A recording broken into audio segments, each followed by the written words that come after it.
அடுத்து எமர்ஜென்சி. இவ்வளவு விஷயம் சொன்னதுக்கு அப்புறம் லேண்ட் வாங்கணுன்றது எமர்ஜென்சியா எமர்ஜென்சி இல்லையா? தெளிவா சொல்லுங்க. லேண்ட் வாங்கணுன்றது எமர்ஜென்சியா? கண்டிப்பா லேண்ட் வாங்கியே ஆகணும். அந்த இப்போ உங்க வீட்டுல எமர்ஜென்சி, நாளைக்கே பணம் எடுத்துட்டு போவீங்களா இல்ல ஒரு வருஷம் கழிச்சு எடுத்துட்டு போவீங்களா? உடனே எடுத்துட்டு போவீங்க இல்லையா? அதே மாதிரிதான் இந்த லேண்ட் வாங்குறது இந்த வாரமே வாங்கன்னு நீங்க சொல்ல முடியும். இதெல்லாம் தெளிவா இவ்வளவு தூரம் பேசியிருந்தீங்கன்னா கண்டிப்பா இந்த வாரமே அவங்க சைட்டுக்கு வந்து பணத்தை கொடுத்துருவாங்க. சரியா? இல்லைன்னா நீங்க உட்கார்ற இடத்துல கூட பணத்தை என்ன பண்ணிடலாம், வாங்கிடலாம். ஒன்றும் தப்பே கிடையாது. சரியா சார்? லேண்டு வாங்க சொல்றதுல எந்த தயக்கமும் நீங்க படவே வேண்டாம். சரியா? சரி, இப்போ என்ன கேள்விக்கு பதில் வந்துருச்சு? ஏன் சொத்து, எந்த சொத்து, எத்தனை சொத்து, இப்போ எப்படி சொத்துக்கும் பதில் இருக்குல்ல. நகை கொடுத்துக்கலாம். என்ன எப்படி சொத்து வாங்க போறேன் நம்ம மூலமா? பொண்ணுக்கு மண் திட்டம் இருக்குல்ல, அது மூலமா வாங்க போறீங்க. எப்ப சொத்துன்றதுக்கும் பதில் வந்துருச்சு. என்ன பதில்? இப்ப எமர்ஜென்சியா வாங்கணும்ல, இப்ப எப்ப சொத்துக்கும் பதில் வந்துருச்சு. இப்ப இத்தனை கேள்வி ஒருத்தர் மைண்ட்ல இருக்குமா இருக்காங்க சார்? ஏன் சொத்து இருக்கு, அப்புறம் என்ன இருக்கு, எந்த சொத்து இருக்கு, எத்தனை சொத்து இருக்கு, எப்படி சொத்து வாங்க போறோன்றது இருக்கு, எப்ப சொத்து வாங்க போறோன்றதும் இருக்கு. இந்த கேள்வி எல்லாம் உங்களுக்கு பதில் தெரிஞ்சிருச்சா? யாராவது டவுட் இருந்தா கேட்கலாம். ரிட்டையர் ஆயில் ஸ்கீம் புரியலன்னா திருப்பி ஒரு தடவை சொல்றேன். நமக்கு 27 வருஷம், 58ல இருந்து 85க்குள்ள நமக்கு எத்தனை வருஷம் இருக்கு? 27 ஆண்டு இருக்கு. இந்த 27 ஆண்டு நம்ம மனைவியோட நிம்மதியா, குடும்பத்துக்கு சுமையாக இல்லாமல், எதுவா இல்லாம சுகமாக இருக்கணும். என்னவா இருக்கணும்? சுகமா இருக்கணும்னா நம்ம கையில என்ன இருக்கணும்? சொத்து இருக்கணும். அந்த சொத்து இல்லைன்னா நம்மளை என்னவா பார்ப்பாங்க? வெத்தா பார்ப்பாங்க. சூப்பர். என்ன பார்ப்பாங்க? வெத்தா பார்ப்பாங்க. சொத்து இருந்தா கெத்தா பார்ப்பாங்க. அப்படி சொத்து இருந்தா கெத்தா பார்க்கணுன்ற மனோபாவம் எல்லார்ட்டையுமே இருக்கு. உங்க வீட்லயும் ஒரே வாசப்படி தான், எங்க வீட்லயும் ஒரே வாசப்படி தான். நாம சுமையா இல்லாம சுகமா இருக்கணும் சார். நிறைய பேர், நான் ஓப்பனா சொல்றேன் சார், இந்த மேடையில சீக்கிரம் உயிரை விட்டுட்டு போறதுக்கு காரணமே அவங்ககிட்ட பணம் இல்லை. எத்தனை பேர் ஒத்துக்கிறீங்க? என்ன ஒத்துக்கிறீங்களா இல்லையா? இந்த இதை என்னை கூட்டிட்டு போயிருப்பா இறைவான்னு ஏன் வேண்டுறாங்க? என்கிட்ட என்ன இல்லை, பணம் இல்லை. இது நான் ஏன்னா அவங்க ஒரு சுமையா வீட்டுக்கு மாறிடுறாங்க. இது எவ்வளோ பெரிய அசிங்கம் சார். அசிங்கமா அசிங்கம் இல்லையா? நம்ம முதியவர்கள் எல்லாத்தையும் நம்ம பணம் இருந்தால் நம்மளாம் பார்த்துக்க தான் போகிறோம். ஆனால் பொருளாதார சூழ்நிலை எப்படி ஆயிடுச்சு? பணம் இல்லைன்னா எப்படி பார்க்குறோம்? சுமையாக தான் பார்க்குறோம். இவங்க சீக்கிரம் கிளம்பி போயிட்டா நல்லதுன்னு தான் நினைக்கிறோம். ஒரு பிள்ளையே அப்பாவை பற்றி அப்படி தான் நினைக்கிறான், அவங்க அம்மாவை பற்றி அப்படி தான் நினைக்கிறான். காரணம் என்ன? அவ்வளோ பொருளாதாரம் இப்படி இருக்குது. புரியுதா? அதனால நம்ம இந்த அசிங்கத்தை மாற்றணும்னா சொத்து ஒன்று தான் அதுக்கு வழி. புரியுதா சார்? ஒன்று வேணாம் சார், 10 சொத்து கூட வாங்க வேணாம் சார்.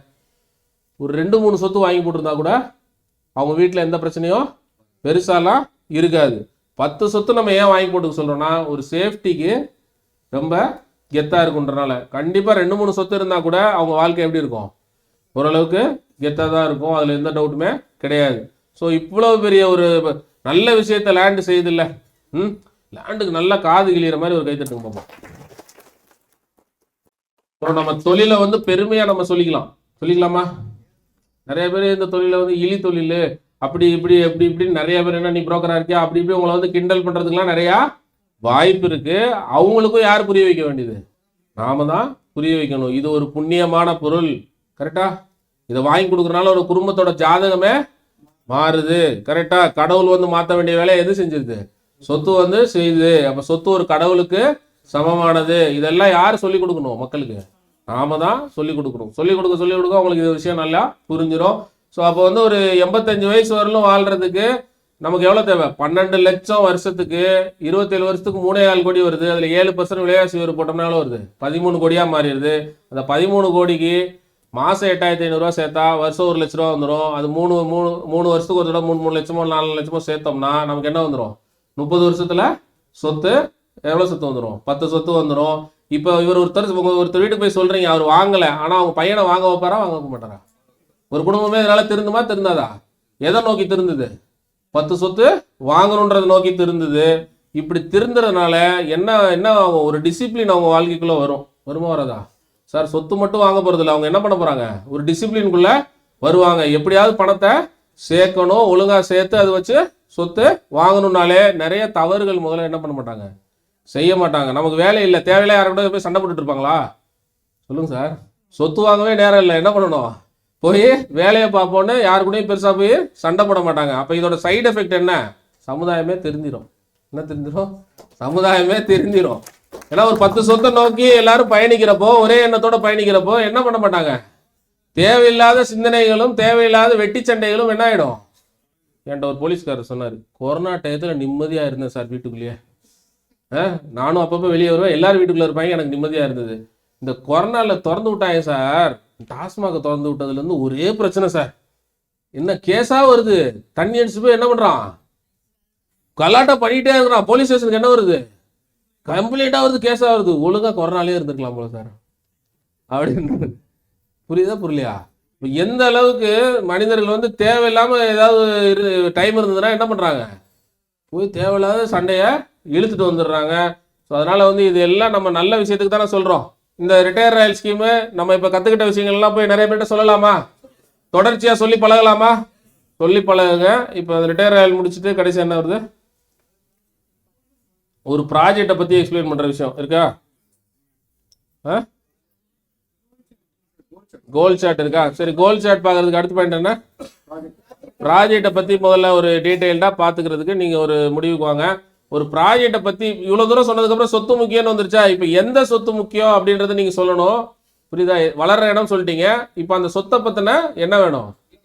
ஒரு டீட்டெயில்டு எக்ஸ்பிளனேஷன். அவங்க கேட்பாங்களா கேட்க மாட்டாங்களா? கண்டிப்பாக சொல்லி கூட்டிகிட்டு போனால் ஈஸியாக வாங்கிடுவாங்க. இப்போ இந்த வாரம் நமக்கு வந்து ஸ்டார் சிட்டி, என்ன சிட்டி? ஸ்டார் சிட்டி லான்ச் பண்ணுறோம். ஸ்டார் சிட்டி வந்து எங்கே இருக்குது சார்? எங்கே இருக்கு? விக்கிரவாண்டி இல்லையா? ஃபர்ஸ்ட் எப்பயுமே என்ன சொல்லணும்னா இந்த டிஸ்ட்ரிக்டை சொல்லணும். என்ன சொல்லணும்? என்ன டிஸ்ட்ரிக்ட்? விழுப்புரம் டிஸ்ட்ரிக்ட். அடுத்து என்ன சொல்லணும்னா அந்த தொகுதியை சொல்லணும். என்ன தொகுதி? விக்கிரவாண்டி தொகுதி. அடுத்தது எந்த ரெஜிஸ்டர் ஆஃபீஸில் ரெஜிஸ்டர் ஆகுதுன்னு சொல்லணும். அதுவே இது விக்கிரவாண்டி ரெஜிஸ்டர் ஆஃபீஸ். அப்போ ஒரு தொகுதியில் நீங்கள் இடம் வாங்குறதுக்கு யோசிக்கலாமா? ஒரு தொகுதியில் இடம் இருக்குன்னா தொகுதினாலே என்ன, அதுக்கு ஹெட்டு. ஒரு சுற்றி இருக்கக்கூடிய ஒரு 50-60 கிராமத்துக்கு அது என்னது? ஹெட்டு. ஒரு தொகுதியில் 4 லட்சம் பேர் இருப்பாங்க. அந்த தொகுதியில் எல்லாரும் அந்த தொகுதியிலே இருக்க மாட்டாங்க, அந்த தொகுதியை சுற்றி இருக்கிற இடத்துல இருப்பாங்க. ஆனால் அந்த தொகுதி தான் என்ன, ஹெட்டு. புரியுதா புரியலையா? இப்போ வந்து செங்கல்பட்டு டிஸ்ட்ரிக்டாகவும் இருக்கு, தொகுதியாகவும் இருக்கு. மதுராந்தகம் செங்கல்பட்டு டிஸ்ட்ரிக்ட்ல என்னவா இருக்கு? தொகுதியா இருக்கு. ஓகே, அப்போ தொகுதின்றது நல்ல ஒரு முக்கியமான இடம். அப்போ அந்த முக்கியமான இடத்துல இப்போ என்ன இருக்கு? ரெஜிஸ்டர் ஆஃபீஸும் இருக்கு. என்ன இருக்கு? ஒரு ரெஜிஸ்டர் ஆஃபீஸ் இருந்ததுன்னா அதுவும் என்ன கண்ட்ரோலு? சுற்றி இருக்கக்கூடிய நிறைய கிராமங்களுக்கு அதுதான் கண்ட்ரோலு. அப்போ ஒரு ரெஜிஸ்டர் ஆஃபீஸ் இருக்கிற இடத்துல சொத்து வாங்குறதுக்கும் யாரும் யோசனை பண்ணக்கூடாது. இப்போ நம்ம என்ன கேட்கணும்னா அங்கே பஸ் ஸ்டாண்டா இருக்கான்னு கேட்கலாம். ஆமாம், விக்கிரவாண்டியில் என்ன இருக்கு? பஸ் ஸ்டாண்ட் இருக்கு. கரெக்டா சார்? நீங்கள் நல்லா நோட் பண்ணி பாருங்க. எந்த இடங்கள்ல பஸ் ஸ்டாண்ட் இருக்கோ அந்த பஸ் ஸ்டாண்டுக்கு பக்கத்தில் ஒரு குறிப்பிட்ட தூரத்தில் இடம் இருந்தால் என்ன பண்ணிக்கலாம்? வாங்கிக்கலாம். இப்போ அப்போ பஸ் ஸ்டாண்ட் இருக்கா விக்கிரவாண்டியில்? இருக்கு சார். இப்போ இங்கே ஒரு ரோடு போகுதுல, இந்த ரோடு பேர் என்ன? GST road. இந்த ரோடு இங்கேருந்து எது வரைக்கும் போகுது? கன்னியாகுமரி வரலும் போகுது. இப்போ இந்த ரோடு வந்து ரொம்ப ஃபேமஸான ரோடு. ஏன் ஃபேமஸான ரோடுனா கிட்டத்தட்ட ஒரு 7 கோடி பேர் இந்த ரோட்டில் தான் ட்ராவல் பண்ணுறாங்க. நேற்று கூட கிளம்பி போயிட்டாங்க. என்னென்ன இன்னைக்கு தைப்பூசமா, நாளைக்கு என்ன குடியரசு தினமா, சனி லீவு, 4 நாள். ஏன் சார் லீவை போட்டாலே மக்கள் ஏன் சார் ஊர் பக்கம் ஓடி போயிடுறாங்க? ஜாலியாக இருக்கு. என்ன சொன்னாங்க சார்? இங்கே பிழைக்கு வந்த இடம், ஆனால் பிடிச்ச இடம் இது எல்லாருக்கும் சொந்த ஊர். கரெக்டா? இது பிழைப்பை தேடி வந்த இடம், ஆனால் எல்லாருக்கும் பிடிச்ச இடம் இது சொந்த ஊர் தான். அதனால தான் போன வாரம் தான் போனாங்க பொங்கலுக்கு. என்ன அதுக்குள்ளேயும் திருப்பி கிளம்பி போயிட்டே இருக்கிறாங்க. எல்லாரும் எந்த ரோட்ல போறாங்க? இந்த ரோட்லயே போறதுனால இந்த ரோடுக்கு வந்து ரொம்ப பவர் ஜாஸ்தி. என்ன ஜாஸ்தி? பவர் ஜாஸ்தி. பஸ் வந்தவனே இருக்கு, போனவனே இருக்குது. என்ன போக போக எல்லாரும் என்ன பண்றாங்கன்னா இந்த ரோட்ல எங்க இடம் கிடைச்சாலும் எல்லாரும் வாங்கி போட ஆரம்பிக்கிறாங்க. அது சென்னைக்காரங்களா, சென்னையில இருந்து இந்த ஊருக்கு போற எந்த வழியில இருந்தாலும் எல்லாரும் கொஞ்சம் கொஞ்சமா சொத்து வாங்கி போட ஆரம்பிக்கிறாங்க. அப்படி வாங்கி போட்டு தான் இன்னைக்கு சென்னை வந்து எதிர்ப்பு போயிடுச்சு. திண்டிவனம் வரலும் ஒரு வளர்ச்சி. இன்னைக்கும் திண்டிவனத்தில் நாங்கள் போட்ட ப்ராஜெக்ட் எல்லாமே சூப்பர் ஹிட்டு. என்ன ஹிட்டு? Super hit. ஜெய்சாயராம் நகர்னு ஒரு ப்ராஜெக்ட் லான்ச் பண்ணோம். மொத்த ப்ராஜெக்ட்டுமே ஒரு பிளாட் இல்லாமல் முடிஞ்சிருச்சு. இப்போ ரீசெண்டாக சீரடி சாய் கடன் ஒரு ப்ராஜெக்ட் போட்டோம். அதுவும் கிட்டத்தட்ட இன்னொரு 10-15 பிளாட் தான் அதில் பேலன்ஸ் இருக்கு. 100கணக்கான மனைகள் உடனே என்ன ஆகுது? விற்பனை ஆகுது. காரணம் என்ன? இந்த ஜிஎஸ்டி ரோடு தான். ஜிஎஸ்டி ரோடுக்கு ஒரு பெரிய கை தட்டலாமா சார்? நான்லாம் இந்த பஸ் ஸ்டாண்டை வந்து குலசாமின்னு சொல்லுவேன் சார் முதல்ல மீட்டிங்லாம். நம்ம பஸ் ஸ்டாண்ட் இருக்குல்ல பக்கத்தில். ஏன்னா இந்த குலசாமியை காட்டி தான் நாங்கள் நிறையா ப்ராடக்ட்ஸ் இங்கே விற்பனை பண்ணோம். நெல்லிக்குப்பத்தில் கிட்டத்தட்ட ஒரு 700 மனைகளுக்கு மேலே நம்ம விற்பனை பண்ணியிருக்கோம். அது எல்லாம் என்ன சொன்னோம், பஸ் ஸ்டாண்டு வரப்போகுது வளரப்போகுது, பஸ் ஸ்டாண்டு வளரப்போகுது வளரப்போகுது இப்படின்னு சொல்லிக்கிட்டே இருந்தோம். கடைசி 4 ஆண்டுகளில் அதே மாதிரி பஸ் ஸ்டாண்டும் வந்துருச்சு. இன்னைக்கு வாங்கினவங்கலாம் ஒரே சந்தோஷத்தில் இருக்கிறாங்க. சார் நீங்கள் சொன்ன மாதிரியே பஸ் ஸ்டாண்ட் வந்துச்சு. நான் சொல்லி வரலமா, ஆல்ரெடி கவர்மெண்ட் சொன்னது தான் நாம் சொன்னோம். வாங்கினவங்களாம் திரும்ப வந்து இப்போ எங்களுக்கு எங்கே சார் இடம் வாங்கி தரீங்கன்னு கேட்டுக்கிட்டு வராங்க. புரியுதா? என்ன சொல்கிறாங்க, சார் இன்னும் எங்கே சார் வாங்கலான்னு கேட்டு வராங்க. அப்போ எனக்கு எவ்வளோ சந்தோஷமாக இருக்கும். புரியுதா? ஒரு பொருளை கொடுத்தோம், அந்த பொருள் உடனே நம்ம காலத்திலே என்ன ஆகுது, வளருது. வளர்ந்தோன்னே அவன் என்ன பண்ணுறான், இன்னைக்கு 700 ரூபாய்க்கு போட்டோம், இன்னைக்கு 1500, இப்போ 2000 ரூபாய்க்கு நோக்கி போயிட்டு இருக்குது. அடுத்து என்ன 2400 ரூபா சொல்றானா? அப்போ என் பிளாட் இருக்கு, பரவாயில்ல. சரி, 2400 ரூபா சொல்றாருன்னா பார்த்துக்குங்களேன். என்ன எதனால சொல்றாங்க, வளர்ச்சி, வீடு வந்துருச்சு, உள்ள நாங்கள் அப்பார்ட்மெண்ட்டே கட்டிட்டு இருக்கோம். என்ன கட்டிட்டு இருக்கோம், அப்பார்ட்மெண்ட்டே கட்டிட்டு இருக்கோம். ஸோ நம்ம வாங்கி கொடுத்த இடம் வளர்ந்ததுன்னா, நம்ம காலத்தில் கொஞ்ச காலத்திலே வளருதுன்னா, நம்ம எத்தனை வருஷத்தில் லேண்ட் ஏறும்னு சொல்லி போட்டோம், கால்குலேஷன் 5 வருஷம் போட்டோம். இப்போ 4 வருஷம் கிட்ட தான் ஆயிருக்கு. என்ன ஆயிருக்கு, கிட்டத்தட்ட 3 மடங்கு 4 மடங்கு வளர்ச்சி வெறும் 3-4 வருஷத்துலேயே நடக்குதுன்னா, அது எந்த பொருளால் மட்டும் முடியும், லேண்டால் மட்டும்தான் முடியும். லேண்டு உண்மையிலே நான் வந்து ஒரு டாக்டராக படித்து இந்த தொழிலுக்கு வந்ததுக்கு காரணமே லேண்டோட சக்தி எனக்கு கொஞ்சம் கொஞ்சமாக புரிய ஆரம்பிச்சோன்னு தான் இந்த தொழிலுக்கே நான் மாறினேன். ஏன்னா வேறு எந்த பொருளை கொடுத்தாலும் எனக்கு, நானும் மார்க்கெட்டிங்கில் ஒரு 15 வருஷமாக இருக்கிறேன், டெல்லி வரலும் போய் வியாபாரம் நிறைய பண்ணியிருக்கிறேன். ஆனால் எந்த பொருளை கொடுத்தப்ப அது வந்து மிகப்பெரிய வளர்ச்சியை கொடுத்தவருக்கும் கொடுத்தது அப்படின்னு பார்த்தீங்கன்னா லேண்டு மட்டும்தான் கொடுத்தது. அதனால வாங்குறவரையும் கோடீஸ்வரன் ஆக்குச்சு, வித்த எண்ணையும் கோடீஸ்வரன் ஆக்குச்சு. அப்போ எல்லாரையும் கோடீஸ்வரன் ஆக்கக்கூடிய, விற்கக்கூடிய உங்களையும் கோடீஸ்வரன் ஆக்கி தருது. அப்போ இதோட ஒரு சிறந்த பொருள் என்னால் கண்டுபிடிக்க முடியாதுன்னு சொல்லி, கடவுள் கொடுத்த பொருள், இந்த பொருள் மட்டும்தான் கடவுள் கொடுத்த பொருள் இல்லையா. நீரின்றி அமையாது உலகு, அது மாதிரி நிலமின்றி அமையாது உலகு இல்லையா. சார் பஞ்சபூதத்தில் எந்த பூதத்தை மட்டும் கடவுள் நம்ம பேரில் எழுதி கொடுத்துருக்காரு, வேற எந்த பூதத்தையும் நம்ம பேரில் எழுதி கொடுக்க அனுமதிக்கலை. இதை மட்டும் நீ உன் பேரில் எழுதிக்கிட்டான்னு கொடுத்துருக்குறாரு. ஸோ அந்த அளவுக்கு இயற்கையால் உருவான இந்த நிலத்தை விற்பதற்கும் இந்த நிலத்தில் நடப்பதற்கும் நாம் பெருமையாக இருக்கலாமா? எல்லாரும் நிலத்தை ஒரு டக்குன்னு தொட்டு கும்பிட்டுருங்க பார்ப்போம். டக்குன்னு தொட்டுக்குங்க சீக்கிரம். Right, super sir. காலையில் எந்திரிச்சோன்னே நிலத்தை தொட்டு கொடுத்துட்டு கும்பிட்டுட்டு ஆரம்பிங்க. வாரம் சேல் உங்களுக்கு வந்துக்கிட்டே இருக்கும். அதை பற்றி கவலையே படக்கூடாது. என்ன தொட்டு கும்பிடலாமா எப்பயுமே நிலத்தை? ரைட், நல்ல பழக்கங்கள் கற்றுக்குங்க சார். ஐயோ, நான் யாருக்கும் தலை வணங்க மாட்டேன் சார். இப்படி ஒரு நாள் தலை எங்கே போயிடும், கீழே தான் போயிடும். சரியா? அதனால் நம்ம அகங்காரம் இல்லை, ஒரு பணிவு எப்பயுமே எல்லாத்தையும் இருக்கணும். சரியா? உண்மையை சொல்லி நன்மையை செய்தால் உலகம் முன்னிடம் மயங்கும். ரைட்டா? மயங்க வைக்கலாமா உலகத்தை? நல்லா உண்மையை பேசுங்க எல்லாரும், நல்லா பேசுவோம். ஸோ இப்போ எந்த பாயிண்ட்டுக்கு வந்துட்டோம், ப்ராஜெக்ட் இம்பார்ட்டன்ஸில் இப்போ விக்கிரவாண்டியை பற்றி பேசிகிட்டு இருக்கிறோம் இல்லையா சார். ஃபர்ஸ்ட் எப்பயுமே லொக்கேஷன் சொல்கிறப்போ ஒரு 2-3 டிஸ்ட்ரிக்ட் சுற்றி இருக்கிறத சொல்லணும். ஓகேயா? இப்போ விழுப்புரம் டிஸ்ட்ரிக்டில் தான் ப்ராஜெக்ட் இருக்குது. பக்கத்தில் என்ன டிஸ்ட்ரிக்ட் இருக்குது சார்? கடலூர் டிஸ்ட்ரிக்ட் இருக்குது. இந்த பக்கம் போனால் திருவண்ணாமலை டிஸ்ட்ரிக்ட் வந்துடும். இந்த பக்கம் போனால் கள்ளக்குறிச்சி டிஸ்ட்ரிக்ட் வந்துடும். இந்த பக்கம் போனால் செங்கல்பட்டு டிஸ்ட்ரிக்ட் வந்துடும். இந்த பக்கம் போனால் பாண்டிச்சேரி ஸ்டேட்டு வந்துடும். அப்போ இவ்வளோ முக்கியமான இடத்துக்குலாம் நம்ம இந்த இடத்துல இருந்து போய்க்க முடியுமா, முடியாதா? ஒரு அரை மணி நேரம் எடுத்து போனோம்னா இந்த டிஸ்ட்ரிக்ட்லாம் போயிடலாம். அப்போ இது என்ன சொல்லுதுன்னா, உங்களுக்கு ஒரு சுற்றி இருக்கிற டெவலப்மெண்ட்ஸ் எல்லாம் இந்த டிஸ்ட்ரிக்ட்லேயே நீங்கள் கவர் பண்ணிடுறீங்க. கரெக்ட் இல்லையா? அப்போ ஒரு சென்டர் பாயிண்டா இந்த விஷயத்த சொல்ல முடியும். ஸோ எந்த பொருள், இந்த பொருள் நான் கொடுத்தாலும் எந்த பொருளை நான் கொடுத்தாலும் அந்த சுற்றி இருக்கக்கூடிய 4-5 டிஸ்ட்ரிக்டை நீங்கள் முதல்ல சொல்லணும். இங்கேருந்து இங்கே ஒரு அரை மணி நேரம் தாங்க, அங்கே ஒரு அரை மணி நேரம் தாங்கன்னு நீங்கள் அழகாக சொல்லிடணும். அடுத்து லொக்கேஷன்லேயே இன்னும் பாயிண்ட் இருக்குது, அந்த ரோட்ஸ் எல்லாம் சொல்லிடணும். இப்போ நம்ம சைட் இருக்க ரோடு என்னது, ஜிஎஸ்சி ரோட்லேருந்து 3வது கிலோமீட்டர் சைட்டு வந்து 100 அடி ரோடு மேலே இருக்குது. எத்தனை அடி ரோடு? 100 அடி ரோடு மேலே இருக்குது. ஸோ அந்த 100 அடி ரோடு மேலே இருக்கிறனால அது ஒரு அட்வான்டேஜ், ப்ளஸ் ஜிஎஸ்சி ரோடு ஒரு அட்வான்டேஜ். சுற்றி வேறு ரோட்ஸும், பாண்டிச்சேரி போகிற ரோடு இருக்குது, கடலூர் போகிற ரோடு இருக்குது. இதெல்லாம் சில இதுக்கெல்லாம் ஹைவேவோட நேம் இருக்கும். என்ன இருக்கும்? இப்போ ஜிஎஸ்சினா NH45ன்னு சொல்லுவோம். அது மாதிரி அந்த இப்போ ஸ்டேட் ஹைவே SHக்கெலாம் ஸ்டேட் ஹைவேன்னு சொல்லுவோம். அந்த பேரெல்லாம் யார் தெரிஞ்சுக்கணும்? விற்க போகிற நீங்கள் தெரிஞ்சுக்கிட்டு அந்த நம்பர் சொல்லிட்டீங்கன்னு வச்சுக்கோங்களேன். இப்போ NH45ன்னு சொன்னால அது மாதிரி என்ன சொல்லணும், அந்த ரோட்டுக்குன்னு ஒரு நம்பர் இருக்கும். அது கூகுள் மேப்லேயே மேக்ஸிமம் வரும். அந்த நம்பரும் சேர்த்து சொல்லிட்டீங்கன்னு வச்சுக்கோங்களேன், உங்ககிட்ட நிறைய கேள்விகள். இந்த அளவுக்கு அறிவு இருக்கு அவருக்கு, அவர்கிட்ட போய் ஏன் நம்ம கேள்வி கேட்கணும்? புரியுதா புரியலையா சார்? நம்ம அறிவாக இருந்தால் எதிர் திசையில் இருக்கவங்க கேள்வி கேட்க மாட்டாங்க. எப்போ ப்ராஜெக்ட் எடுத்தாலும் அந்த ப்ராஜெக்டை சுற்றி இருக்கக்கூடிய ரோடோட நேம்ஸ் சொல்லிடணும். இப்போ ஸ்டேட் ஹைவேனா மாநில நெடுஞ்சாலை, கரெக்டா? என்ஹெச்னா தேசிய நெடுஞ்சாலை. அதே மாதிரி மேஜர் டிஸ்ட்ரிக்ட் ரோடு, என்ன ரோடு? மேஜர் டிஸ்ட்ரிக்ட் ரோடு, எம்டிஆர்னு சொல்லுவோம். அப்படின்னா மாவட்ட நெடுஞ்சாலை. என்ன நெடுஞ்சாலை? மாவட்ட நெடுஞ்சாலை. அதுலேயே அதர் டிஸ்ட்ரிக்ட் ரோடு இருக்கும், ஓடிஆர். என்ன road? OTR, other district road. அடுத்து என்ன இருக்குன்னா வில்லேஜ் ரோடு. கிட்டத்தட்ட ஒரு 5 ரோடு தான். மொத்தம் எத்தனை ரோடு?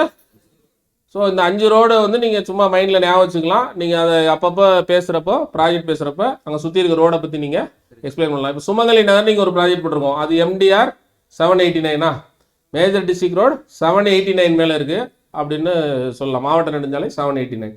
சரி, லொக்கேஷன் சொல்லிட்டோமா? லொக்கேஷனில் என்ன சொன்னோம்? 4 டிஸ்ட்ரிக்ட் சொன்னோம்.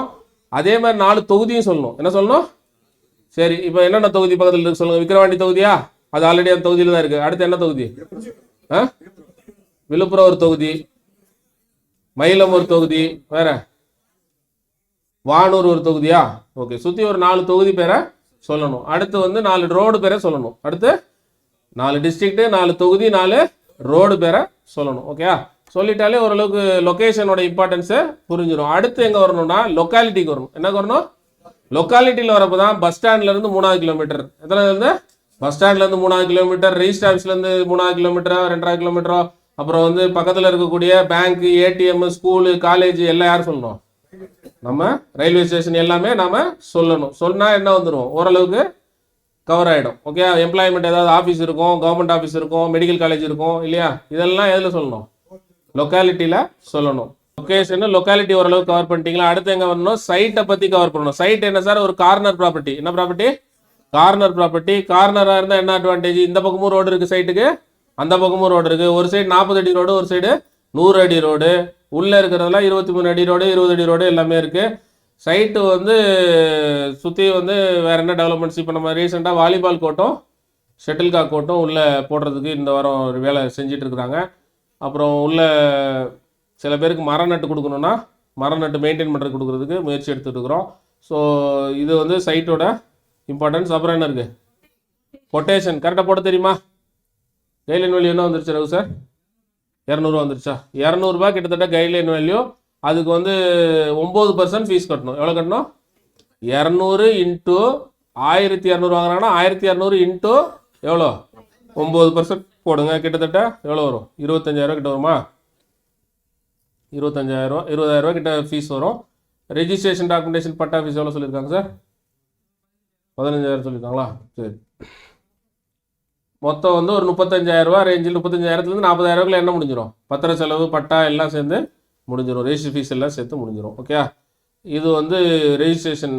இது கொட்டேஷன். ஆஃபர் என்ன சார் இருக்குது? 50,000 ரூபாய் புக்கிங்க, 1 லட்ச ரூபா புக்கிங். அது 50,000 ரூபாய் புக்கிங் கொடுத்த உடனேயுமே கையில் என்ன கொடுத்துருவோம்? ஒரு 3 பர்னர் எல்இடி ஸ்டவ் கொடுத்துட்றோம். 7 நாளில் பணம் கட்டினீங்கன்னா LED TV, 24 inch LED TV கொடுத்துட்றோம். அப்புறம் வந்து வேறு என்ன இருக்குது சார்? அதான் ஆஃபர்.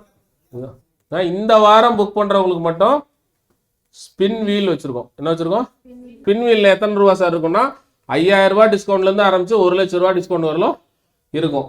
1 லட்ச ரூபா விழுந்தாலும் என்ன பண்ணிக்கலாம்? டிஸ்கவுண்ட் வந்து எடுத்துக்கலாம். சரியா? நல்லா ஆஃபரா? கை தட்டலாம்ல?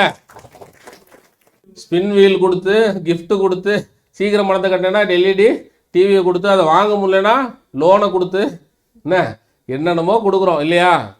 எல்லா விஷயமும் நம்ம கொடுக்குறோம். எதுக்காக? சொத்து முக்கியம். அது வாங்கி கொடுத்து அது வளர்ந்துட்டா நம்மளை பற்றி பெருமையாக என்ன பண்ணுவாங்க? பேசுவாங்க. பெருமையாக பேசினாலே நமக்கு அது மிக வெற்றியாக கொண்டு போயிட்டே இருக்கும். சரியா சார்? உண்மையாக சொல்லணும்னா நம்ம நிறுவனத்தில் இதுவரையிலும் 2,000 கஸ்டமர் தான் நம்ம எல்லா மார்க்கெட்டும் சேர்த்து கொண்டு வந்தாங்க.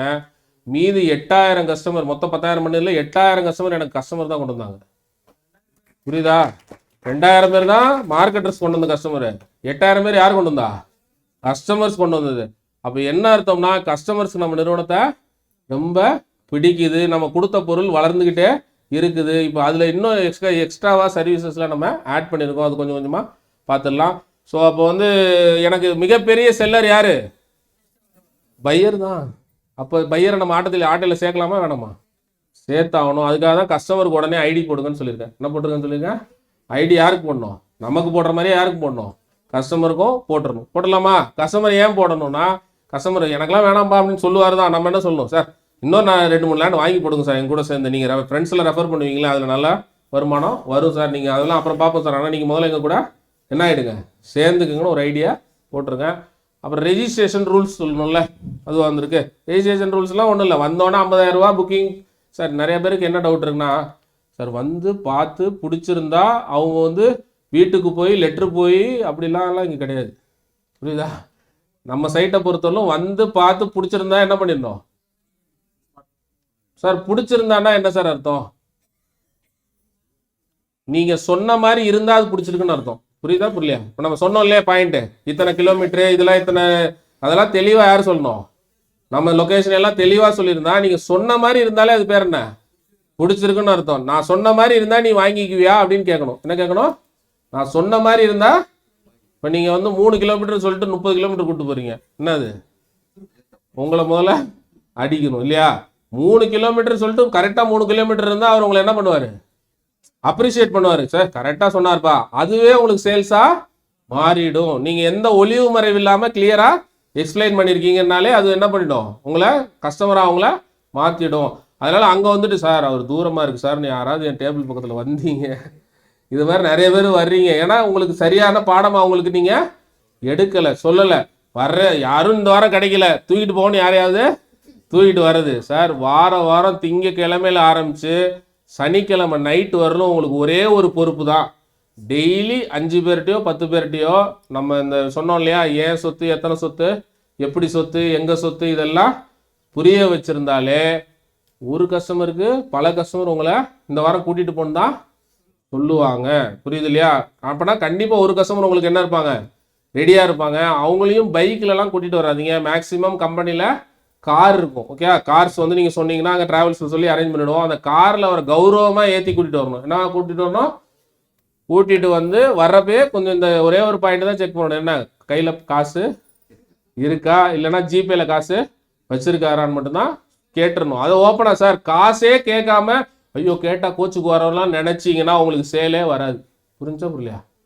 இந்த பாயிண்ட் ரொம்ப முக்கியமான பாயிண்ட்டு. பயந்தாங்கொழி மாதிரி பணமே கேட்காம இருந்தீங்கன்னா உங்கள் பக்கம் பணமே வராது. ஐயோ கேட்டால் கோச்சுக்கு வரா, கொண்டுருவேன், அவர் வரதே வாங்குறதுக்கு தான். அதில் நீங்கள் கேட்டால் கோச்சுக்கு வரன்ற வேறு நிறைய பேர் ஃபீல் பண்ணுறீங்க. இதெல்லாம் ஒரு ஃபீலிங்காயா? புரியுதா புரியலையா? சொல்கிறது புரியுதா? வர்றதே அந்த பொருளை வாங்குறதுக்கு தான். வாங்குற ஒரு கையில் காசு இருக்கணுமா இருக்கக்கூடாதா? இருக்கணும். அப்போ அந்த செக் பண்ணணுமா இல்லையா? யார் வேலை? நம்ம வேலை தானே. அதுக்குன்னு அவரை பாக்கெட்டுக்குள்ளலாம் கை விடலாம் செக் பண்ணக்கூடாது. சார் பணம்லாம் எடுத்துக்கிட்டீங்களா? அங்கே நிறைய மக்கள் வருவாங்க. இன்னைக்கு பெரிய லான்ச்சு, எம்டி வராரு, கிட்டத்தட்ட 100 வண்டி குறையாம அங்கே சைட்டில் நிற்பாங்க. நம்ம போகிறது எவ்வளோ வேகமாக சீக்கிரம் போவோமோ போயிடுவோம். போயிட்டு நமக்கு எந்த பிளாட்டை முடியுமோ முதலே என்ன பண்ணிடலாம், செட் பண்ணிட்டு அட்வான்ஸ் கொடுத்துடலாம் சார். இல்லைன்னா நமக்கு பிளாட்டுக்கு அலைஞ்சிக்கிட்டு இருக்கதே ஒரு பெரிய வேலையாக இருக்கும்னு யார் சொல்லணும்? நாம் சொல்லி இருந்து அதையும் அவரை புரிய வச்சிருந்தா அவர் கண்டிப்பாக சார் இதுக்கு என்ன வேணும் புரிய வைக்கிறதுக்கு நிறைய வீடியோஸ் நம்மகிட்ட இருக்கு. நம்ம லான்ச் பண்ண வீடியோஸ்ல கூட்டம் வந்தது, கார் வந்தது எல்லாம் இருக்கு இல்லையா? அதை காட்ட முடியுமா முடியாதா? எல்லா ப்ரூஃபும் நீங்க காட்டிட்டீங்கன்னா கஸ்டமர் என்ன பண்ண மாட்டாரு. நீங்க மிகைப்படுத்தி சொல்றீங்கன்னா சொல்ல மாட்டாரு. வர்றப்பே அவருக்கு புரிஞ்சுதான் வருவார். டவுட் இருக்கா? இனிமேல் காசு வாங்கிடுவீங்களா? நிறைய பேருக்கு டவுட்டு, என்ன கெட்டவன்னு நினச்சிருவாங்களா சார் காசு கேட்டா? இப்படிலாம் டவுட் இருக்குயா சார்? நீங்கள் பிஸ்னஸ் பண்ணுறீங்க சார், காசு தான் கேட்கணும். புரியுது இல்லையா? இந்த காசை தூக்கி எதில் போட்டால் கோடி ஆகுதுன்றதை ப்ரூவ் பண்ணிட்டீங்கல்ல, அதுக்கப்புறம் என்ன கேட்கணும்? காசை தான் கேட்கணும். அதனால காசு கேட்கறதுக்கு பயப்படாதீங்க. சரி, அடுத்த பாயிண்ட் சார். இந்த லிஸ்ட் பில்டிங் ஒரு டாபிக் இருக்கு சார். இது என்னன்னா ஒண்ணுமே சிம்பிள். இதுக்கு ஒரு ஷீட்ஸ்லாம் கொடுப்போம், அது இன்டெப்த் கிளாஸ்லாம் அதில் இருக்கு. ஆனால் நீங்கள் இப்போதைக்கு என்ன பண்ணுங்கன்னா கல்யாண பத்திரிகை வரைக்கிற லிஸ்ட் இருக்குல்ல, ஃபேமிலியில் வச்சிருக்கீங்களா, டைரியில் எழுதி வச்சிருக்கீங்கன்னா அதை எடுத்துக்கோங்க. பிளஸ் வந்து போன்ல இருக்க டோட்டல் கான்டாக்ட் லிஸ்ட் எடுத்துக்கோங்க. அவங்களுக்குலாம் கோடீஸ்வர வாழ்த்து அனுப்புங்க. என்ன அனுப்புங்க? நம்ம இருக்குல்ல, இந்த ஆண்டு கோடீஸ்வர ஆண்டாங்க அமையட்டுமாங்க, அது இந்த ஆண்டுக்குள்ள அனுப்பலாம், அது ஒன்றும் பிரச்சனை கிடையாது. சரியா? அதை அனுப்பி முதல்ல ஒரு வாரத்தில் அனுப்பிடலாமா? எல்லாரும் ஒரு வாரத்தில் என்ன பண்ணிடலாம், வாழ்த்த முதல்ல வாட்ஸ்அப்ல அனுப்பிச்சிருங்க. நிறைய பேரோட கான்டாக்ட் மிஸ் ஆயிருக்கும். கரெக்டா? நிறைய பேரோட கான்டாக்ட் மிஸ் ஆயிருக்கும். அந்த கான்டாக்ட்ல புதுசா வாங்கி அந்த நம்பர்லாம் சேவ் பண்ணிக்கிங்க. எடுத்தோட ரியல் எஸ்டேட் என்ற இடம் இருக்கு வாங்கிக்கோன்னு சொல்லாதீங்க. புரியுதா? சொல்லலாமா? சார் எடுத்தோன்னா ரியல் எஸ்டேட் வியாபாரத்தை பத்திய பேசாதீங்க சார். ஜென்ரலா முதல்ல கோடீஸ்வர வாழ்த்தோட ஆரம்பிங்க. ஆரம்பிச்சோன்னா இன்னும் நீ கோடீஸ்வர வாழ்த்தெல்லாம் சொல்றியே என்னப்பா இதுன்னு அவங்க விசாரிக்க ஆரம்பிக்கிறப்ப அவங்க கேட்கிற கேள்விகள்ல கொஞ்சம் கொஞ்சமா பதில் சொன்னா போதும். போன்லயே நிறையவும் சொல்ல முடியாது. நேரில் நான் அந்த பக்கம் வருவேன்ப்பா, அப்ப உங்களை நேரில் சந்திச்சு பேசுறப்பான்னு சொன்னா போதுமானது. கரெக்டா? என்ன சார், புரியுதா இல்லையா? சரி, நான் என்ன கேட்குறேன், இப்போ நீங்க எல்லாரும் இருக்கிறீங்க. இப்போ நீ நிறைய பேர் குடும்பத்தோட வந்திருக்கீங்க. எத்தனை பேர் குடும்பத்தோட வந்திருக்கீங்க? எல்லாரும் குடும்பம் தான். இருந்தாலும் நம்ம இப்ப போய் பணம் வீட்டுக்கு கொண்டு போவீங்கன்னா எல்லாத்தையும் கொடுத்துருக்கீங்களா? நம்ம வீட்டுக்கு தான் கொண்டு போவோம். சரியா? சரி சார், குடும்பத்தோட இந்த தொழிலை எடுத்து பண்ணுங்கன்னு நாங்க ரொம்ப கட்டாயப்படுத்துவோம், வலியுறுத்துவோம். அப்புறம் என்ன சார், டார்ச்சர் பண்ணி சொல்லுவோம். இந்த மாதிரி நிறைய குடும்பம்னு பேசிக்கிட்டே இருப்போம். உங்க குடும்பத்தை பத்தி தான் பேசிட்டு இருப்போம். ஏன் அப்படின்னா, உங்கள் குடும்பம் உங்களை கோடீஸ்வரனாக பார்க்காத வரை நீங்கள் கோடீஸ்வரனா மாற முடியாது. அவங்க உங்க மேல பாசிட்டிவான அபிப்பிராயம் அவங்களுக்கு உங்க மேல இல்லைன்னா, நீங்க வீட்டுக்கு போறப்போ நாங்க இவ்வளவு மோட்டிவேட் பண்ணி அனுப்பிச்சிருப்போம், அவங்க என்ன பண்ணிடுவாங்க, ஒரே ஒரு சின்ன ஊசி போடுவாங்க. நீங்க என்ன பலூனு பார்த்து ஒன்றே ஏத்துனப்பா எனர்ஜியே அங்க போய் என்ன ஆயிடும். அதனால தயவு செய்து குடும்பத்தை அவங்க சேல்ஸ் பண்ணணும்னு நான் கூடவே இல்லை சார். உங்க கூட பாசிட்டிவா அவங்க இருக்கிறதுக்காக தான் அவங்களை கூப்பிட்டோம். உங்க அப்பாவா இருக்கட்டும், உங்க அம்மாவா இருக்கட்டும். ஒரு பையன் சொன்னா எங்க அப்பாவுக்கு 68 ஆயிடுச்சு சார். நான் சொன்னேன் ரஜினிகாந்துக்கு 73பா. நான் சொன்னேன் புரிஞ்சவங்கள கைத்தட்டலாம். 73 வயசுல ஒரு மனிதன் என்ன இருக்கான், நம்பர் 1 சூப்பர் ஸ்டாரா இன்னும் வேலை செஞ்சுட்டு இருக்கான். நம்மாலே எங்க அப்பாவுக்கு 68 ஆயிடுச்சுன்னு இப்பயே கிளப்பி விடுறதுக்கு ஏப்பா வயசு இருக்குப்பா, என்ன 85 வயசு வரல திடகாத்திரமா 100 வயசு வரல எல்லாரும் இருப்பாங்க. வீட்லயே வச்சிருந்தீங்கன்னா அவங்களுக்கு இந்த எண்ணம் தான் இருக்கும். புரியுதா? ஆபீஸுக்கு சும்மா கூட்டிட்டு வாங்க. நான் உங்கள்ட்ட சேல்ஸ் கேட்கல சார், என்ன கேட்கறேன், சும்மா கூட்டிட்டு வாங்க. அங்க மத்தியானம் நம்மளே உணவு கொடுத்துடுறோம். அப்புறம் என்ன, டிவி போட்டு அதுல நிறைய விஷயங்கள் ஷேர் பண்றோம். சும்மா வீட்டுல இருக்க எல்லாரையுமே என்ன பண்ணணும், ஆபீஸ்க்கு கூட்டிட்டு வாங்க. அவங்க கண்டிப்பா உங்க பிசினஸ்க்கு சப்போர்ட்டா ஒரு நாள் மாறிடுவாங்க. சரியா? ஃபர்ஸ்ட் யாரு மாறணும் நமக்கு சப்போர்ட்டா? நம்ம பேரண்ட்ஸோ, நம்மளுடைய கணவரோ, மனைவியோ, குழந்தைகளோ நமக்கு சப்போர்ட்டா மாறணும். மாறினா இந்த விஷயம் ரொம்ப ரொம்ப ஈஸியா நடந்துடும். ஓகே, சப்போர்ட்டா கூட்டிடுவீங்களா சார்? நம்ம குடும்பமா முதல்ல என்ன முடிவு பண்ணணும்னா, நம்ம கோடீஸ்வரன் ஆகணும்ன்றத முடிவு பண்ணணும். புரியுதா? நாம மட்டும் தனியா முடிவு பண்ணா இது 2 வருஷமா நடக்கவே இல்லை உங்க வாழ்க்கையில. கரெக்டா? நடந்திருக்கா? இந்த வருஷம் யாரும் முடிவு பண்ண போறீங்க? குடும்பத்தோட முடிவு பண்ணுங்க. என்னைக்கு ஆபீஸ் கூட்டு வர போறீங்க எல்லாரும் குடும்பத்தையும்? நாளைக்கு கூட்டு வந்துருவீங்களா? என்ன எல்லாரும் போட்டோ எடுத்து போடணும் சார் நாளைக்கு ஆபீஸ் போயிட்டு. என்ன சார் பால் சார் ரெஸ்பான்சிபிளா? இந்த லீடர்ஸ் எல்லாம் ஃபாலோ பண்ணுங்க. இவங்க வந்தவங்க எல்லாரும் நாளைக்கு ஆபீஸ் போயிட்டு ஒரு தேசிய கொடி ஏத்திட்டு, நாளைக்கு என்ன நாள் சார்? நம்ம கொடிகாத்த குமரனுக்கு ஒரு பெரிய கை தட்டலாமா?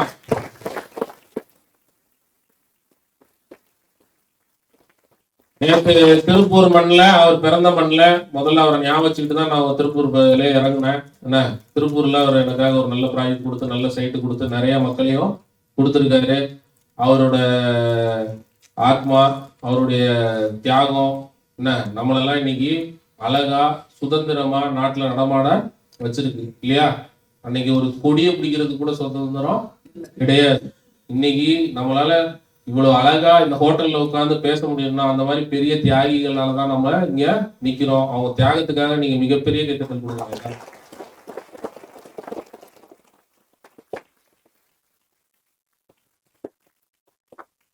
நீங்களும் உங்க குடும்பத்துக்காக தியாகம் செய்யுங்க. என்ன, உங்க நேரத்தை தியாகம் செய்யுங்க. என்ன, நீங்க துபாய் போயிட்டீங்கன்னா என்ன பண்ணுவீங்க?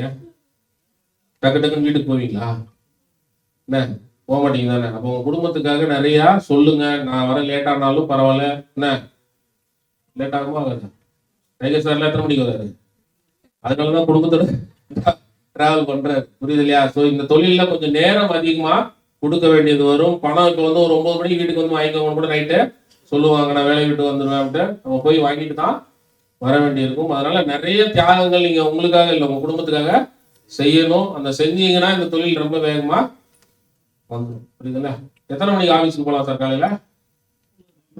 9 மணிக்கு போறது வந்து ஒரு தொழிலாளி, 7 மணிக்கு போனீங்கன்னா நீங்க முதலாளி. புரியுதா? எத்தனை மணிக்கு? 7 மணிக்கே போயிட்டீங்கன்னா சாவி எங்க இருக்குன்னு எனக்கு தெரியாது, நீங்க கேட்டுதான் போகணும். அது எங்க இருக்கு இது எங்க இருக்கு கேட்கக்கூடாது, நீங்க போயிடணும். புரியுதா? காலையில முதல்ல போய் என்ன ஆரம்பிச்சிருக்கோம், தொழில ஆரம்பிச்சிட்டீங்கன்னாலும் அது அடுத்தடுத்து பிக்கப் ஆயிக்கும். இந்த ஃபேமிலி லிஸ்ட் பில்டிங்ல நாங்க என்ன சொல்லியிருப்போம்னா, ஃபர்ஸ்ட் வாட்ஸ்அப் பண்ணுங்க, அடுத்து முதல்ல ரைட் பண்ணுங்கன்னு சொல்லியிருப்போம். என்ன பண்ணணும்? ரைட் பண்ணணும். ரைட்னா எழுதிடணும். இந்த இதெல்லாம் நீங்க எழுதி தொலை மாட்டீங்க, ஆனா வாட்ஸ்அப் ஆகுது அனுப்பிச்சிருங்க. அடுத்து என்ன பண்ணணும்? கால் பண்ணிடணும். கால் பண்ணி வாழ்த்து சொல்லணும். அடுத்து நேர்ல போய் ஒரு 40 நபர்களையாவது நேர்ல சந்திக்க சொல்லியிருப்போம். எத்தனை நபர்கள் சார்? 40 பேரை நேர்ல சந்திச்சீங்கன்னா என்ன சார் ஆகும்? 4 சேல் கண்டிப்பா வரும். இந்த முத நாளே அவரை கன்வின்ஸ் பண்ண முடியுமான்னு எனக்கு தெரியாது, ஆனா பேச பேச கன்வின்ஸ் ஆயிடுவாரு. ஓகேவா? நான் உங்களை என்ன கேட்கறேன்னா, கெஞ்சி எந்த இடத்துலயும் சேல்ஸ் எடுக்க நான் சொல்லி கொடுக்கல. சொல்லி கொடுத்துருக்கேன்னா நிறைய இடத்துல என்ன சொல்லுவாங்க, எப்படியாவது கெஞ்சி காசை வாங்கிட்டு வந்துடும். நம்ம தொழில கெஞ்செல்லாம் தேவையில்லை, ஏன்னா நம்ம பொருள் அந்த மாதிரி. புரியுதா? நம்ம பொருள் கெஞ்சிற பொருளா சார்? கிடையாது. இந்த மாதிரி ஒரு பொருள் கிடையாது. இந்த பொருள் முன்னாடி வச்சுக்கிட்டு கெஞ்சுவீங்களா? கிடையாது. அது நம்மை கோடீஸ்வரன் ஆகிறதுக்கு முன்னாடி யார கோடீஸ்வரன் ஆகுது? வாங்குறவர் தான் கோடீஸ்வரன் ஆகுது. அப்ப சுடுதண்ணியை நம்ம காலில் ஊத்துறோமா அவர் காலில் ஊத்தி விட்டுருக்கோம்? நீங்க எல்லாம் எங்க ஊத்துறீங்க? ஐயோ கஷ்டம் வந்துட்டா சார், நம்ம காலில் ஊத்தவே கூடாது. அது சார் அவர் அதுக்காக மதிக்காம இருக்க சொல்லல. என்ன சொல்றோம்னா, இது அவருக்கு முக்கியமான பொருள். புரியுதா? அதனால அவர் தான் முந்தி அடிச்சு வந்து காசை நம்ம கையில கொடுக்கணும். அந்த அளவுக்கு நீங்க உங்களுடைய நம்ம பேசின விஷயங்களை சொல்லி கொடுக்கணும். சரியா? வேற என்ன பாயிண்ட் பாருங்க. லிஸ்ட் பில்டிங் பண்ணுங்க. கொஞ்சம் நம்ம சொன்ன மாதிரி ஒரு 40 நபர்களை முதல்ல சந்திச்சிருங்க. இப்ப நம்ம சொன்ன எல்லாத்தையும் நீங்க என்ன பண்ணணும்? ஃபர்ஸ்ட் கத்துக்கிட்டீங்க, அடுத்து இன்னொருத்தர் போய் கத்து கொடுக்க போறீங்க. அதுக்கப்புறம் வலியுறுத்தணும். என்ன பண்ணணும்? உங்களை திரும்ப திரும்ப மீட்டிங் போட்டு நான் வலியுறுத்திக்கிட்டே இருப்போம். அதே மாதிரி யாரும் வலியுறுத்தணும்? நீங்களும் உங்க டீம்மேட்ஸை வலியுறுத்தணும். சரியா? இதுதான் வெற்றிக்குள்ள பாருங்களா. நீங்க ஒரு ட்ரெயினரா மாறணும். என்ன மாறணும்? இந்த கம்பெனி நான் முதல்ல எம்டி கிடையாது, என்ன என்ன ட்ரெயினர். இந்த கம்பெனியோட ட்ரெயினர் யாரு? Chief training officer. யாரு? நான் தான் சீஃப் ட்ரைனிங். பால் சாருக்கு அதே பொசிஷன் கொடுத்துருக்கோம், chief training officer, chief executive officer. சரியா? ட்ரைனிங் கொடுக்கலாமா? பால் சார உங்களுக்கு ரெகுலரா நான் அனுப்ப போறேன் இந்த ட்ரைனிங் கொடுக்க. பால் சார் ஓகேவா? திரும்ப திரும்ப போய் வலியுறுத்த போறீங்களா? இதே ப்ரோக்ராம திரும்ப திரும்ப நம்ம வலியுறுத்தலாம். இப்ப என்னென்ன கேள்விக்கு பதில் வந்துருச்சு? ஏன் சொத்து, எந்த சொத்து, எத்தனை சொத்து, எப்படி சொத்து, எப்ப சொத்து. எப்ப சொத்து இல்ல இப்ப சொத்து. பதில் வந்துருச்சு இல்ல? அப்ப இந்த கேள்வி எல்லாம் யாராவது கேட்டா நீங்க பதில் கரெக்டா சொல்லிடுவீங்களா? கரெக்டா சொல்லிடணும். வேற டவுட்ஸ் இருந்ததுன்னா கேட்கலாம். வேற அதுல என்ன பாயிண்ட் இருக்குமோ அந்த கோல் சார்ட் பாயிண்ட் கடைசியா பார்க்கலாம். சார் ஷெட்யூல் ஒன்று போட்டிருக்கோம் பாருங்க அடுத்த பக்கத்துல. வீக்லி இதுதான் ஷெட்யூல் மேக்ஸிமம் ஃபாலோ பண்ணணும். அதுல வந்து சண்டே என்ன பண்ணிருக்கோம்?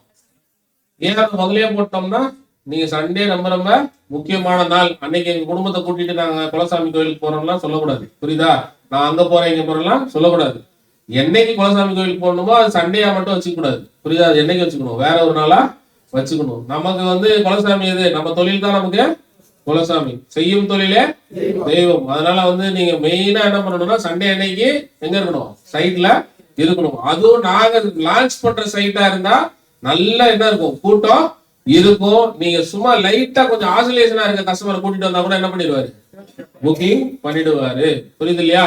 சோ அதனால எல்லாமே ஆசிலேஷன் கஸ்டமரை கூப்பிட்டு வந்துடாதீங்க சார். லைட்டா தான் நினைச்சோம், பார்த்தா எல்லாம் ஆசிலேஷனாவே இருக்காது. கொஞ்சம் சார் கூட்டி சைட்டு கூப்பிட்டு வந்தீங்கன்னா மேக்சிமம் சைட்டே பாதி பேசிடும். புரியுது இல்லையா? ஆனா நாம 99% பேசிட்டு கூட்டிட்டு வந்தா ஈஸியா இருக்கும். நமக்கு இது வியாபாரம் ஈஸியா முடிஞ்சிடும்.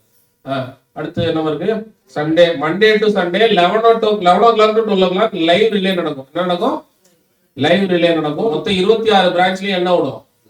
இந்த லைவ் ரிலே ஓடும். இது மாதிரி நிறைய ட்ரைனிங் ப்ரோக்ராம்ஸ் நடக்கிறப்ப என்ன ஓடும்? லைவ் ரிலே ஓடும். நீங்க என்ன பண்ணணும்? இல்ல கற்றல் பண்ணிக்கணும். நீங்க மட்டும் இல்ல, யாரையும் கூட்டு வந்து தெரிஞ்சவங்க எல்லாரையும் கூட்டிட்டு வந்து கத்துக்கலாமா? கத்து கொடுக்கலாமா? இது 11 இருந்து 12 மணிக்குள்ள எங்க நடக்கும்? எல்லா ஆபீஸ்லயுமே நடக்கும். டிவியை உன்னிப்பா கவனிக்கணும். அந்த டிவிக்குள்ள இருக்கிறது யாரு? வெளியில நான் இருக்கிற மாதிரியே நீங்க அதுக்குள்ள இருக்கிற நானும் வெளியில இருக்கிற மாதிரி யாரு நினைக்கணும்? நாம அந்த உணர்தலோட கேட்டோம்னா அந்த கல்வி உங்களுக்கு இன்னும் சிறப்பா இருக்கும். அடுத்து வெனஸ்டே, புதன்கிழமை நம்ம ஆபீஸ்ல நைட்டு 7 மணிக்கு என்ன பண்ணணும்? பிசினஸ் ஆப்பர்ச்சுனிட்டி அப்படின்னா என்னது? நீங்க இந்த வாரம் ஃபுல்லா நிறைய பேர்கிட்ட பேசியிருப்பீங்க இல்லையா, அவங்களெல்லாம் கூட்டிட்டு நான் பக்கத்துல இருக்க ஆபீஸ்ல போய் ஃபர்தர் மீட்டிங் இந்த புரிய வைக்கிறதுக்காக கூட்டிட்டு வரணும். அப்படி கூட்டிட்டு வந்தீங்கன்னா மேக்சிமம் நிறைய மீட்டிங்ல நான் எங்கேயாவது பேசிக்கிட்டு இருக்கிறது என்ன ஆகும், லைவ்ரிலேயா வரும். அப்ப அவங்களுக்கு இன்னும் ஒரு நம்பிக்கையும் ஆற்றலும் வரும். ஆபீஸ்க்கு கூட்டிட்டு வரணும். இன்னைக்கு புதன்கிழமை 6:30 மணிக்கு ஆபீஸ் கூட்டிட்டு வந்தீங்கன்னா பிசினஸ் ஆப்பர்ச்சுனிட்டி, வியாபார வாய்ப்பு. முதல் மீட்டிங் இன்ட்ரோடக்ஷன் மீட்டிங். என்ன மீட்டிங்? Introduction meeting. ஏன்னா நிறைய பேர் வேலைக்கு போயிட்டு வருவாங்களா, அதனால எத்தனை மணிக்கு வைக்கிறோம்? 7 மணிக்கு வச்சு 8 மணிக்கு மேக்ஸிமம் முடிச்சிருவோம். வித் டின்னரோட மேக்ஸிமம் எல்லா ஆப்ஷன்லயும் இருக்கும். நான் பயன்படுத்தலாமா? புதன்கிழமை எத்தனை மணி? 6:30 மணி. அந்த டயத்துல எனக்கு அந்த வேலை இருந்தது சார், இந்த வேலை இருந்தது சார் சொல்லவே, அந்த டயத்துல ஒரு கஸ்டமரை போய் பார்க்கணுன்ற வேலை இருந்தால் கூட அந்த வேலைக்கு நம்ம போகவே கூடாது. ஏன்னா நம்ம விதைய விதைக்கணும் இல்லையா? என்ன விதைக்கணும் சார்? ஒரு விதைக்குள்ள ஆலமரம் இருக்கா இல்லையா? அந்த விதைக்குள்ளேயே ஒரு காடு இருக்கா? இருக்கு. அந்த விதைக்குள்ளேயே உலகமே இருக்கா? இருக்கு. ஆனா அந்த விதைக்குள்ளேயே வெறும் விதை மட்டும்தான் இருக்கா? இருக்கு. அந்த விதை அப்படி நினைச்சதுன்னா விதை மட்டும்தான் இருக்கும். அந்த விதை ஆலமரம் நினைச்சா ஆலமரம் ஆயிடும். அந்த விதை காடா இருந்ததுன்னா அப்ப யார நினைக்கணும்?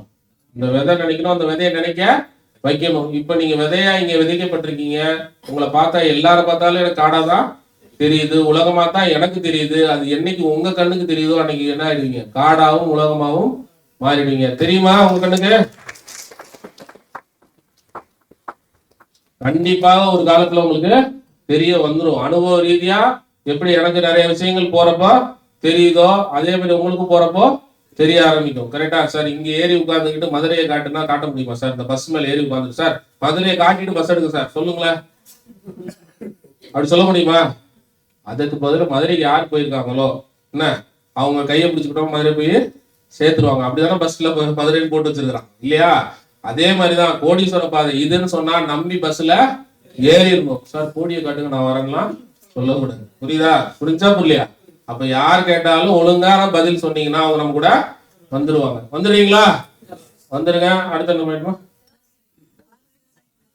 வியாழக்கிழமை மேக்சிமம் புது சைட்டா இருந்ததுன்னா நிறைய மார்க்கெட்டர்ஸ் கூட்டிட்டு அந்த சைட்டை போய் பார்க்கணும். ஓகேயா? புது சைட்டா இருந்ததுன்னா மார்க்கெட்டர்ஸ் கூட்டிட்டு போய் பார்க்கணும். அப்படி இல்லைன்னா நம்ம சண்டே அந்த சைட்டை கூட்டிட்டு போய் மார்க்கெட்டர்ஸையும் காட்டுவோம். ஓகேயா? ஃப்ரைடே அன்னைக்கு நைட் 9 இப்ப புதன்கிழமை அன்னைக்கு வர முடியல, ரொம்ப ஏதோ இந்த காரணம் இல்ல. சில பேர் வீட்டுல இருந்தே வேலை செய்வாங்க நமக்காக. அவங்க எல்லாம் எங்க வரலாம்?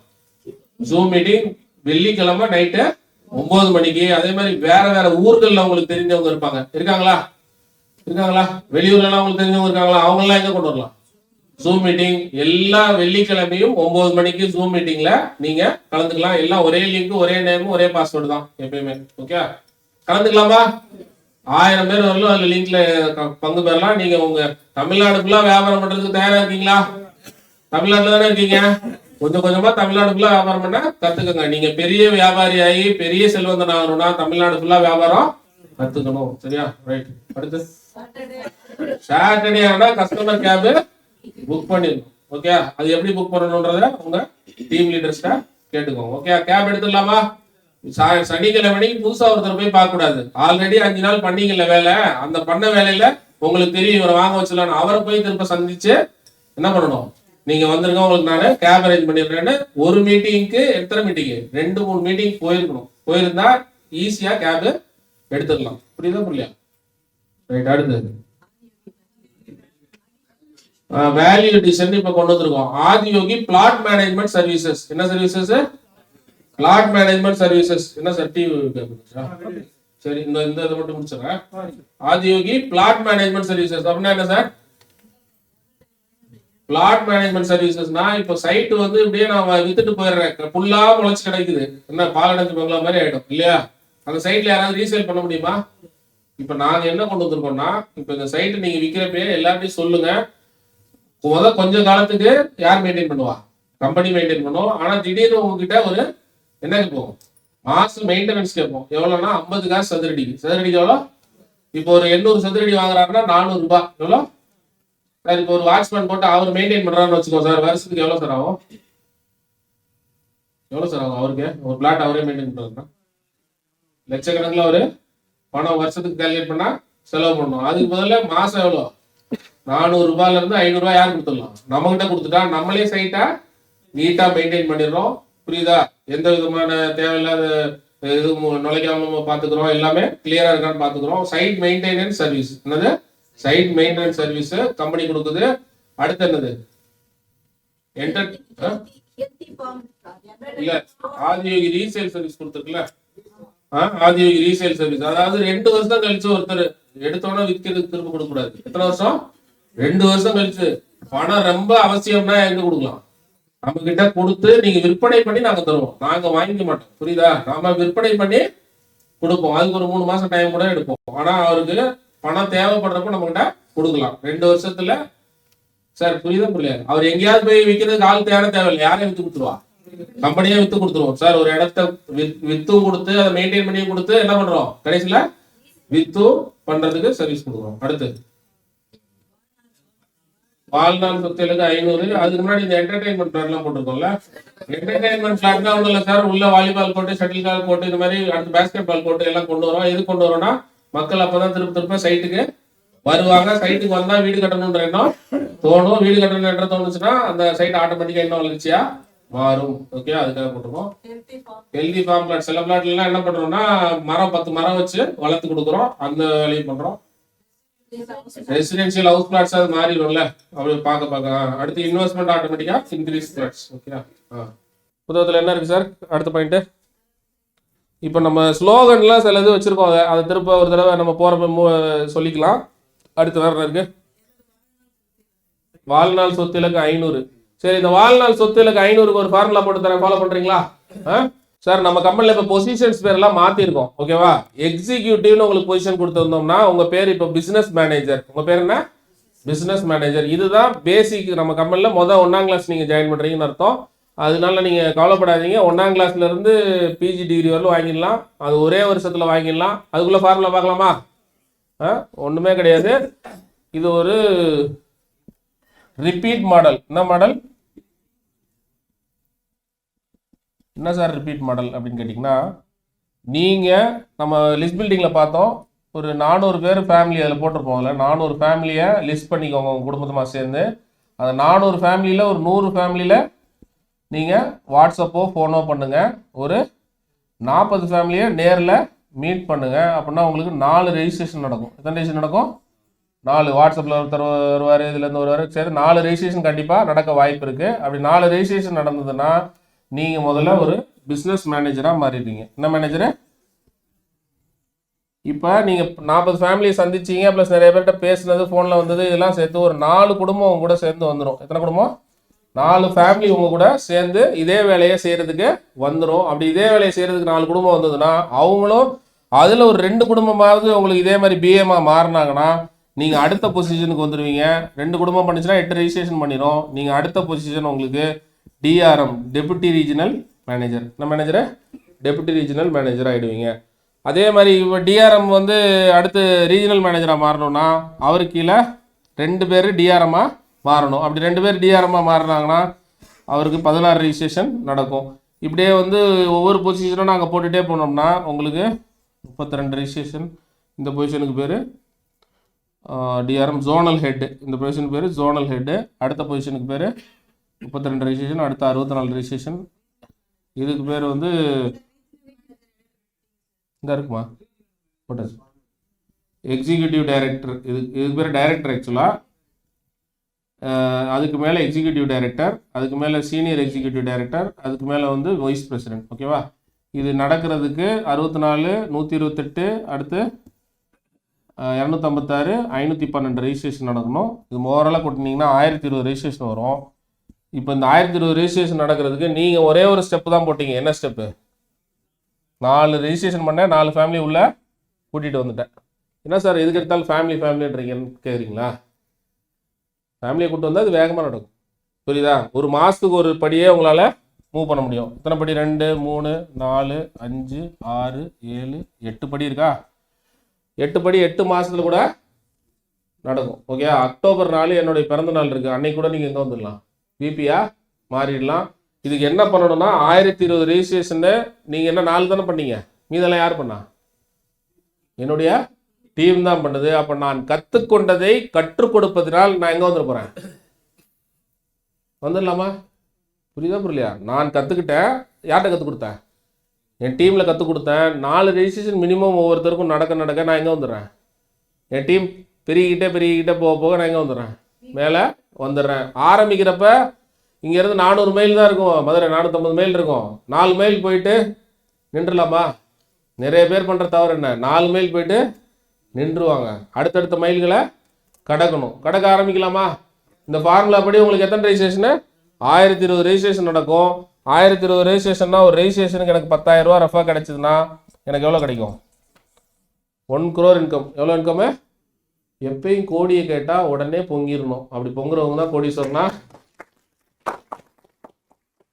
உங்களை தூக்கத்தில் எந்திரிச்சு கோடின்னு சொன்னா கூட என்ன பண்ணிடணும்? டப்புன்னு கையை தட்டினீங்கன்னா நீங்கள் கோடீஸ்வரனா ஆயிடலாம். அதெல்லாம் இதுதான் ஃபார்முலா. சரியா?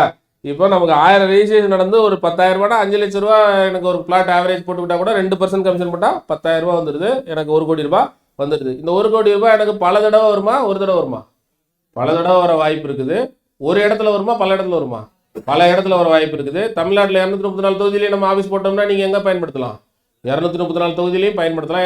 ஏன்னா என்னோட டீம் இப்படியே வளர்ந்துக்கிட்டே வரதுனால என்னால் எங்கே பண்ண முடியும்? எல்லா இடத்துலையும் தொழில் பண்ண முடியும். இப்போ இந்த மாதிரி ஒரு மாடலில் ஃபஸ்ட்டு உங்கள் லீடர் ஒருத்தர் அட்டைன் பண்ணிட்டார். யார் அவர்? நான் தான்மா. நான் சென்ற பாதையை தான் உங்களுக்கு நான் இப்போ காட்டிட்டு இருக்கேன். கரெக்டா? இது மாதிரி எனக்கு சார் திடீர்னு அங்கிட்டு ஆஃபீஸ் போறீங்க, இங்கே ஆஃபீஸ், எனக்கு டீம் வந்துருச்சுடா, நான் போடுவேன்டா. உனக்கு டீம் இன்னும் வரல, அதுக்குள்ள நீ முயற்சி எடுக்கலை. என் முயற்சி எனக்கு பலன் கொடுத்துக்கிட்டு தான் இருக்குது. அதே முயற்சியை தான் உங்களையும் எடுக்க சொல்லிகிட்டே இருக்கிறேன். நான் என்ன மேஜிக் மேனா? எப்படி சார் திடீர்னு அங்கே ஆஃபீஸ் வருது? எப்படி சார் அங்கே திடீர்னு எப்படி சார் டீம் வருது? எப்படி வரும்?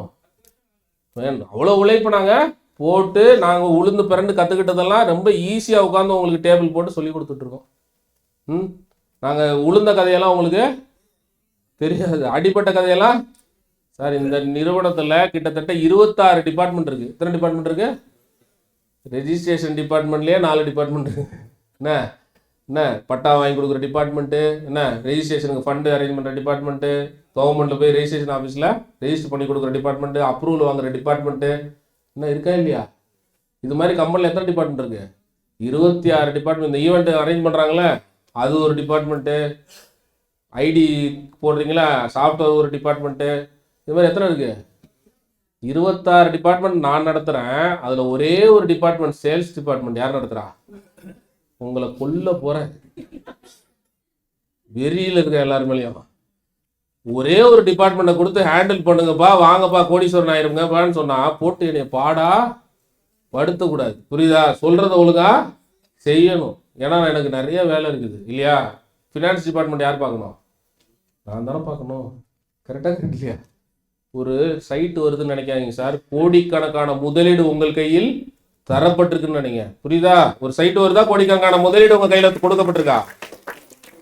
அவ்வளோ கோடிக்கணக்கான முதலீடை உள்ள கொடுத்து உங்கள் கையில் ஒரு சைட்டை கொடுத்தா நீங்கள் என்ன பண்ணணும்? உடனே சேல்ஸ் பண்ணி அந்த முதலீட்டை எனக்கு திருப்ப கொடுத்தீங்கன்னா அது 2 சைட்டு 3 சைட்டாக திருப்ப கையில் கொடுக்கும் இல்லையா? அதை விட்டு சாரு பக்கத்தில் ஏக்கர் இவ்வளோ போட்டிருக்கு, இதெல்லாம் கதையெல்லாம் அங்கே உட்காந்து பேசக்கூடாது. புரியுது இல்லையா? நமக்கு என்ன கட்டுப்படி ஆகுதோ அந்த ரேட்டில் தந்துக்கிட்டு இருக்கோம். இன்றைக்கும் நம்ம கொடுக்குற ரேட்டு நல்ல ஹோல்சேல் ரேட்டுன்னு தான் நிறைய கஸ்டமர் நம்மளை பாராட்டிகிட்டு இருக்காங்க. அதனால் நீங்கள் முதல்ல எதை பற்றியும் திங்க் பண்ணாமல் உங்களுக்கு கொடுத்த டிபார்ட்மெண்ட்டு, நீங்கள் சைட் டெவலப்மெண்ட் ஒரு டிபார்ட்மெண்ட்டாக இல்லையா சார்? தொடர்ச்சியாக சைட் டெவலப்மெண்ட் பண்ணிக்கிட்டே இருக்கணும். டிபார்ட்மெண்ட்டாக இல்லையா? அதில் எவ்வளோ பேர் வேலை பார்க்குறாங்க உங்களுக்கு தெரியாது. நிறுவனத்தில் அட்மின் ஸ்டாஃப்ஸ் மட்டுமே கிட்டத்தட்ட 150-200 பேர் இன்றைக்கி வேலை செஞ்சுட்டு இருக்காங்க. அவ்வளோ பேருக்கு சேல்ஸ் டிபார்ட்மெண்ட்டில் இருந்தால் பணம் போகுது. அதுக்கு நீங்கள் முதல்ல சந்தோஷப்பட்டுக்கலாம். கரெக்டாக? நீங்கள் எல்லாம் என் கூட சேர்ந்து பார்ட்னராக இருந்து இதை சம்பாதிச்சு கொடுக்குறனால தான் எங்கே போகுது? அந்த டிபார்ட்மெண்ட்டுக்கும் பணம் போகுது. ஸோ அதனால் நீங்கள் சேல்ஸ் விற்பனை தொழில் ரொம்ப ரொம்ப முக்கியமான தொழில், உலகத்துக்கே ஆதாரமான தொழில். விற்பனை தொழில் அழகாக கற்றுக்கிட்டீங்களா? இன்றைக்கி நிறைய விஷயங்கள் விற்பனை தொழிலில் கற்றுக்கிட்டீங்களா? யாருக்கிட்டையும் போய் சேல்ஸ் வேணும்னு கெஞ்ச தேவையில்லை. ஆனால் உங்ககிட்ட இப்போ உடனே போய் சேல்ஸ் போடுறதுக்கு உரிமையாக ஒரு 4 பேர் இருப்பாங்க. எதுவாக இருப்பாங்க? உரிமையாக நான் சொன்னால் இந்த 4 பேர் இவர் ஒரு 4 பிளாட்டு கூட வாங்குற மாதிரி இருப்பாங்க. அந்த உரிமையாக சொல்லக்கூடிய நபரிடமும் அவங்க குடும்பத்திடமும் முதல்ல போய் எதை பற்றி சொல்லணும்? நம்ம பேசணும்ல இப்போ நேரம் என்ன பேசணும்? குளோபல் ஸ்டார் சிட்டியை பற்றி. அதுக்கு முன்னாடி சைட்டை பற்றி பேசுறதுக்கு முன்னாடி எதை பற்றி பேசணும்? ஏன் சொத்து, எந்த சொத்து, எத்தனை சொத்து, எப்படி சொத்து, எப்ப சொத்து, எங்க சொத்து வாங்கணும் அப்படின்றது ஆதி நிறுவனத்துல வாங்கணுன்றது சொல்லலாமா தெளிவா? சொல்லிட்டீங்கனாலே நிறைய பேர் என்ன பண்ணிடுவாங்க, சொத்து வாங்குறதுக்கு முயற்சி வந்துருவாங்க. உரிமையான இடம் என்னன்னு எனக்கு தெரியாது, உங்களுக்கு தெரியுமா தெரியாதா? உங்களுக்கு தெரியும். அவங்ககிட்ட போய் நீங்க இன்னைக்கே பேசலாம், இல்லை நாளைக்கே கூட பேசலாம். ஞாயிற்றுக்கிழமை அன்னைக்கு சைட்டில் எந்த ஏரியாவில் நீங்கள் இருந்தாலும் உங்களுக்கு கார் நாங்கள் கொடுத்துருவோம். அநேகமாக 12 மணிக்கு மேலே சைட்டுக்கு நீங்கள் வர முடியாது. ஏன், சைட்டு முடிஞ்சிடும். சாப்பாட்டுக்கு வேணால் நீங்கள் வந்துட்டு போகலாம். ஏன்னா அந்த அளவுக்கு தீவிரமாக எல்லாரும் இந்த வாரம் முயற்சி எடுத்துக்கிட்டு இருக்காங்க. தை பிறந்து உடனே முதல் வாரம், அடுத்த வாரம் இன்னைக்கு பெரிய சக்ஸஸ்க்கு. உங்கள்கிட்ட நான் மொதல் விஷயம் என்ன கேட்குறேன்னா, ஒரு 4 பேரை உடனே சேர்த்துக்கோங்க உங்க கூட. எத்தனை பேரா? இப்போ நீங்கள் 100 பேர் இருக்கீங்க, எத்தனை பேர் சேர்த்துக்கணும்? உங்களை மாதிரியே ஒரு ஜெராக்ஸாக ஒரு 4 பேரை சேர்த்துக்குங்க. அப்படி சேர்த்துக்கிட்டிங்கன்னா அந்த 4 பேரும் இன்னொரு 4 பேரை சேர்ப்பாங்க. கண்டிப்பாக நமக்கு 20 பேர் கொண்டாடி, அந்த 20 பேர் கொண்டாடி இன்னொரு 4 பேர் சேர்த்தா 80 பேர் வந்துடுவாங்க. 20 + 80 100. இப்படி ஒரு 100 பேர் கொண்ட அணியை அடுத்த 2-3 மாதங்களுக்குள்ள நீங்கள் கட்டமைக்கணும். அப்படி கட்டமைச்சிட்டிங்கன்னா அந்த 100 பேரும் 10 ரெஜிஸ்ட்ரேஷனை பண்ணுவாங்க. பண்ணால் எனக்கு 1000 ரெஜிஸ்ட்ரேஷனை நடந்துடும். இந்த ஃபார்முலா படியும் போகலாம், நான் சொல்கிறேன் அந்த ஃபார்முலா படியும் வரலாம். என்ன கரெக்டு தானே? ஃபஸ்ட்டு நீங்கள் ஒரு 10 பேர் 4 முதல்ல உருவாக்குங்க. அந்த 4 பேர்லேருந்து 10 பேர், 15 பேர், 20 பேராக மாறி 100 பேராக மாறிடும். ஆனால் நீங்கள் தொடர் முயற்சி எடுக்கணும். என்ன முயற்சி? தொடர் பயிற்சி எடுக்கணும். என்ன பயிற்சி? தொடர் பயிற்சி. தொடர் முயற்சி, தொடர் பயிற்சி, தொடர் வளர்ச்சி நமக்கு கிடைக்கும். அதில் வேறு ஏதாவது பாயிண்ட்ஸ் மிஸ் பண்ணிட்டோமா? ஸோ இப்போ நம்ம 1 கோடிக்குள்ள ஃபார்முலா தெரிஞ்சிருச்சா? நம்ம என்ன பண்ண போகிறோம்? 4 ரெஜிஸ்ட்ரேஷன் பண்ண போகிறோம். நம்ம கீழே ஒரு 2 பேரையாவது எடுத்து அவர் 4 ரெஜிஸ்ட்ரேஷன் பண்ண வைக்க போகிறோம். அப்படி 2 பேராக என் கீழே ஜெயிச்சுட்டு வந்தாலே நான் எங்கே வந்துடுவேன்? மேலே வந்துடுவேன். சரியா? இது மாதிரி நீங்கள் 2 பேர் தான் போடுவீங்களா, நிறைய பேர் போடுவீங்களா? எக்கச்சக்கால நீங்கள் எல்லா ஊர்லேயும் பிளான் பண்ணலாம். சார் ட்ரெயின்லாம் எதுக்கு விட்டுருக்காங்க? ஏறி போகிறதுக்கு தான். என்ன ட்ரெயின் எங்கேயும் போகாதுன்னு சொல்லிச்சா? நிறைய பேர் இன்றைக்கி ட்ரெயின் ஏறி எங்கேருந்து வந்திருக்காங்க? திண்டுக்கல்லேருந்து வந்திருக்கீங்க, எல்லா ஊர்லேருந்து வந்திருக்கீங்க இல்லையா? அதனால் இந்த வியாபாரத்தை கொஞ்சம் பயணம் செஞ்சீங்கன்னா நல்லா செட் ஆகிடும். என்ன பண்ணணும்? பயணம் ரொம்ப ரொம்ப முக்கியம். அந்தந்த ஊரில் திடீர்னு ஒரு லீடர் உங்களுக்கு கிடைப்பாரு. அந்த லீடர் திடீர்னு 1000 ரெஜிஸ்ட்ரேஷனை பண்ணி கொடுத்துருவார். அதனால் இந்த தொழிலில் நிறைய மேஜிக்லாம் நடக்க வாய்ப்பு இருக்குது. அந்த மேஜிக்லாம் நடந்தாலே நீங்கள் கோடீஸ்வரனா மாறிடுவீங்க. இந்த மேஜிக்லாம் ரெடியாக இருக்கீங்களா? சார் நம்ம மேஜிக் நடக்கணும்னா நம்ம இருக்கணும். நம்ம முழுமையாக ஃபார்ச்சூன் ஃபேவர்ஸ் த பிரேவ் சொல்லுவாங்க, கேள்விப்பட்டிருக்கீங்களா? ஃபார்ச்சூன் ஃபேவர்ஸ் த, ஒரு லக்கே யாரை முதல்ல தேர்ந்தெடுக்குமா? பிரேவாக தைரியமாக இருக்கணும் தான் முதல்ல தேர்ந்தெடுக்குமா.